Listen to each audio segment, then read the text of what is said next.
Iteration is crucial in programming. We do iterations to perform repeated actions in an automated way. Imagine you have 1000 different text files, and inside each text file there are 2000 different values, and you want to calculate the average of each of the 2000 values for each of the 1000 files. Well, to do that, you'd have to iterate through each file and through each value inside each file. The good news here is that Python is excellent in doing iterations with just a few lines of code. The great tool to perform iterations in Python is the for loop. We use the for loop every time we want to iterate through a list, through items of the list. So imagine we have stored the names of the files we want to iterate in our file list variable. Remember the file list variable? Now we want to just print out the file names on the screen one by one. To do that, we should use iteration. Here is the syntax to do iterating. So for item, in the file list, print out the item.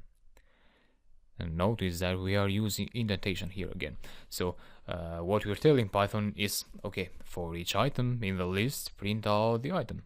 And Python will do just that. It will go through each item and perform the action, which in this case is printing the item on the screen. So we had a list of 3 items, therefore there will be 3 iterations over the printing function. Sometimes you might need to generate a list automatically. Remember, we had to write the items of our list one by one. But imagine if you had to write a long list, let's say from 2015 to 3015. And I'll be very lazy to do that. But the good news is that there is almost always a way to automate your work in Python. In this case, we could iterate through such a big list of items using the range function. So again, for item in range, and then we write the first item of the sequence, the last item, and the step. So the step here is an incrementing step. And below comes the action we want to perform. And of course we can perform any action inside the loop and not just print. We can even do conditionals inside loops.